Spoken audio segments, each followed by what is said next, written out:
रहे चमटोली के माल सुपर हिट लागेली। आटा के लोई हिरान टोई चमटोली वाली माल सुपर हिट लागेला इहे गीत रहुए। वही ना मतारी सके उहे लोइया टोआवेला आ उहे कहेला कह तोहनिया अहिरिनिया सुपर हिट बारू स चमैनिया काहे सुपर हिट बारी स एहे चमटोली में बजाइबे के चमटोलिया के माल सुपर हिट लागेली स तो टोली में बजाओ कह टोली आटा के लोई अहिरान टोई बजाओ जा तब न अच्छा लगी।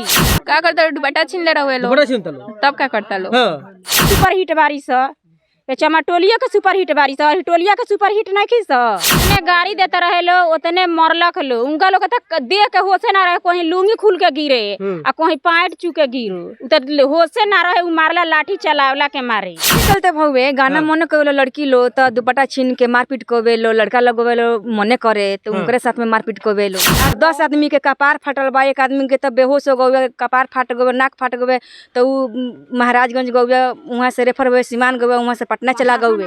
उहे गीतवा अपना बहिनिया के खड़ा करा के अपना मतरिया खड़ा करा के बजाइतन स अच्छा लगी तो कनी के आटा के लोई हिरान टोई और चमाटोली वाली माल सुपर हिट लगले 6 बार हो गई घर में घिच घिच के मारला इनका इज्जत बा चमार दूसर का बेटी बहन का इज्जत नहीं खे उहे लड़का रहो बानो सा जे लोग का बेटी बहन के घर में ढुके चमाटोली में आया के बेइज्जत क के जइहं सा या मार के जइहं सा कारण से का कात कातना बाटे बेटी चोदवा सके चमार दूसर के हमनी का संग लड़े के मरबो कैलन सा घर में घिंच के 6 बार हो गई एक बार मरलन सा तो केस भई रहे तो गोड़ पर गिर के उठा लेलन सा अब कहतन सा जे आज जेल होई बिहान बेल होई परसों उहे खेल जेल होई कल बेल होई या परसों से उहे खेल होई। तो आप लोग देखना शुरू कर चुके होंगे जस्ट बिहार में के साथ पंकज कुमार। अभी हम पहुंचे हुए हैं सिवान जिले के अंतर्गत आने वाला ये रिसौरा पंचायत हुआ और यहाँ पे अश्लील गाने के कारण 2 पक्षों में घमासान मार हुई है। और आपको बता दें कि गाना का नाम है आटा के लोई हिरान टोई और चमाटोली वाली माल सुपर हिट लगले। इतना अश्लील गाना इस गांव में लाकर बजाया जा रहा था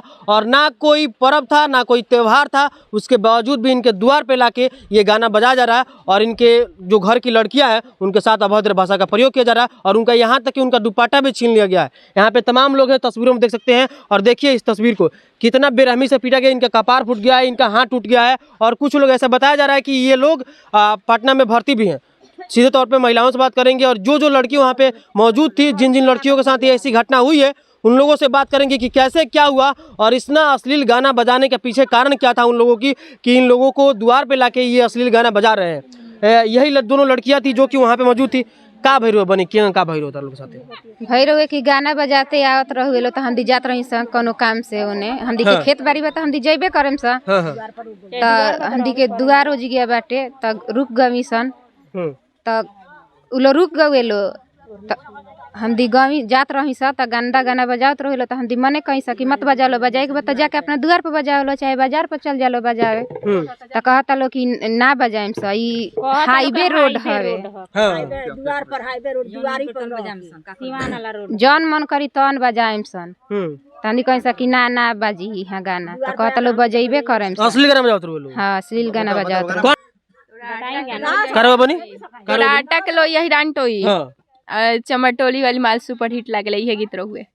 ओकरा बाद जब रहुए लो माना कहलो लो तो का करत रहो का करता दुपट्टा छीन ले रहुए लो दुपट्टा छीनता लो तब का करता लो।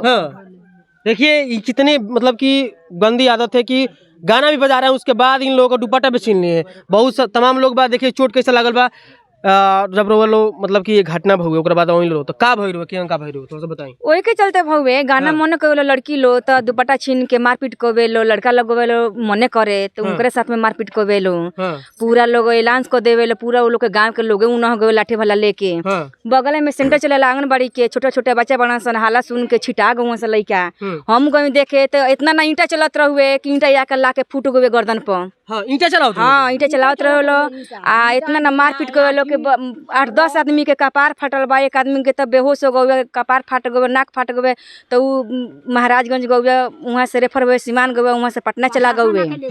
वो प्रशासन ऑटो कल भारी रिजर्व कल ऑटो वो ऑटो वाला के ईंटा खुआ चला के मार के भगा दे हुए लोग भगा दे रोगी के उतार दे लो नीचा रोड पर तब जाके प्रशासन के लगे फोन कल गए प्रशासन वाला गाड़ी आउे तो वो अपना गाड़ी से अपना एम्बुलेंस से लेके गए तो इलाज हुए। आ तब एक बेर और घर में से घींच के मरले बारन स, तो उनका में गलती रहे तो छोड़ दिया, बाकी अब फिर तो गलती नहीं खे। आई लोग गाना बजाओ तो लोग अथी अश्लील इनका लोग के मतलब कोनो लाज शर्म नहीं छे कि ना लाज काहे के बा, लाज कनी करे तो बजाइबे करतन स। उहे गीतवा अपना बहिनिया के खड़ा करा के अपना मतरिया खड़ा करा के बजाइतन स, तो अच्छा लगी तो कनी के अपना बहिन मतारी सके उहे लोइया टोआवेला आ उहे कहेला कि हाँ तोहनिया अहिरिनिया सुपर हिट बारू स, चमैनिया काहे सुपर हिट बारी स, अहिरिनिया सुपर हिट बारी स, चमटोलिया के सुपर हिट बारी स, टोलिया के सुपर हिट नहीं खी स। तब न उनका लोग बुझाई, तब न कनी के अच्छा लगत ह। बारा बनिया हमर बेटा गीत बजावा तारन स, खूब सुंदर अच्छा लागत आवे। यही खातिर लाफरा भइल, सब लोग मरले बालू, सब लोग मरले बारन स, ये गाना खाती ना, यही गाना खाती। देखिए से बजाए है यही जब बाजी दुआरे पर बाजी गाना बजावा था ले जा रोड पर जाके बाजार पर बजावा सा, चाहे अपना घर में बजावा सा, चमार चमटोली में आके हमरा दुआर पर वो गाना बजे हैं सा, बजावला खातिर मोने कैला खातिर मार करी हैं सा। 6 बार हो गई घर में घिच के मारला। इनका इज्जत बा, चमार दूसरा का बेटी बहन का इज्जत नहीं खे। उहे लड़का रहा बानो सा जे लोग बेटी बहन के घर में ढुके चमटोली में आया के बेइज्जत करके आ जइहं सा, मार के जइहं सा।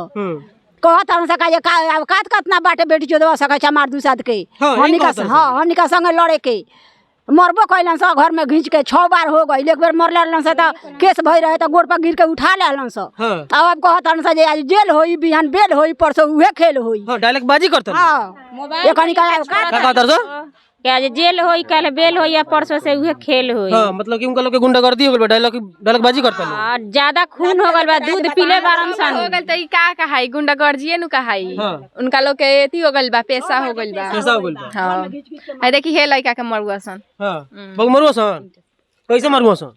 ईंटा से मरुआ सन। देखिए छोटे से बच्चे को ईंटा से भी मारा गया है। अभी तो 6 महीना तो कोरा में के लइका फेंक दे देलु, ससुरंती बेटी कोरा में के लइका फेंक दे देलु, लइका के तो जितने गाड़ी देते रहे लो उतने मरलक लो। उनका लोग तक देह के होशे ना रहे, कहीं लुंगी खुल के गिरे आ कहीं पैंट चुके गिरो, उतर होशे ना रहे। उ मारला लाठी चलावला के मारे, इतना उ लोग मारे, नंगा नाच करते रहे। हां बुझात रहे के एथी के नाच ओजिया होता है। तेंग एकदम बेशर्मी के मारो जी भइल बा। पुलिस कुछ नहीं करत अभी, पुलिस कर सब लोग तो ओनिए से रुपया दे दे तरन से पुलिस के, पुलिस आराम से बैठल बारन से। पुलिस घूस लेता, घूस नहीं खेलेता। यही आज 14 दिन हो गए, 14 दिन हो गए, कोनो कार्रवाई नहीं खे, कोनो कुछ अथी नहीं के, सारा लोग ओनिए लगा के उल्टा में काम करे गई रहे तो इंजाम लगा के झूठो का 11 बजे दिन का डकैती भइल बा।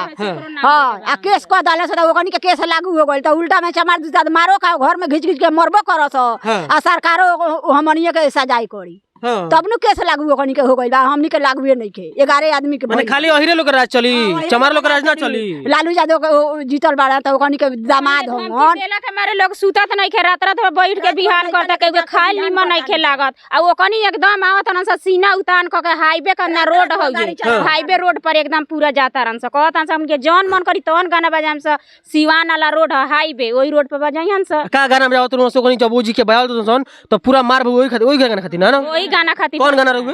गाना कौन रहे? चमटोली के माल सुपर हिट लागेली। उनका लोग घरवा के लइके सुपर हिट ना लागली स। ओकनी के पिलुआइल बारी स, ओकनी में पिलुआ परल बा, तबे न गीतो न कौन से बजाओ तू। ओकनी के नई के माई बहिन रही त बजाइबे करतन स। ठीक बा सरकार गीत लिखल ले बता, गांव के लोता ले जाके बजाओ के चमटोली में बजाइबे के, चमटोलिया के माल सुपर हिट लागेली स। तो टोली में बजाओ कह टोली आटा के लोई हिरान टोई बजाओ जा, तब न अच्छा लगी। हमनी के तब ठीक लगी। खाली ओकनी के गांव में जाला तो सब घेर के पूछेलन सन जे का हो कि एने आइल बड़ो, और दिन भर में 10 अली राउंड मारेला स, तो हमनी के डरे ना पूछी ले स जे कहां से रोड डरातन लोग। हां हमनी के डरातन मारेला स। 6 बेर हो गइल मार के, घर में घुस के मारेला स, तो ओकनी से डर बा। हां तो वो लोग कुछ जब कंप्लेंट दे थाना में तो थाना कुछ करत नहीं खे ना। जैसे कि आपने सुना, इन लोगों को अहिरों के द्वारा दौड़ा दौड़ा कर पीटा गया और गाना था कि चमाटोली के माल सुपरहिट लागेले और आटा के लोई हिरान टोई कार टुनटुनवाई गाना है। बताइए तो इन लोगों को ऐसे पीटा गया और अभी तक पुलिस भी इस पर कार्रवाई नहीं कर रही है। लगभग इस घटना को 14 दिन हो गया, 14 दिन हो गया है और इस घटना की अभी तक जानकारी हम आपको दी। इस वीडियो को लेकर आप क्या सोचते हैं आप अवश्य बताइएगा। मिलेंगे आपसे एक अगले वीडियो में अगले टॉपिक के साथ, तब तक लिए जय हिंद।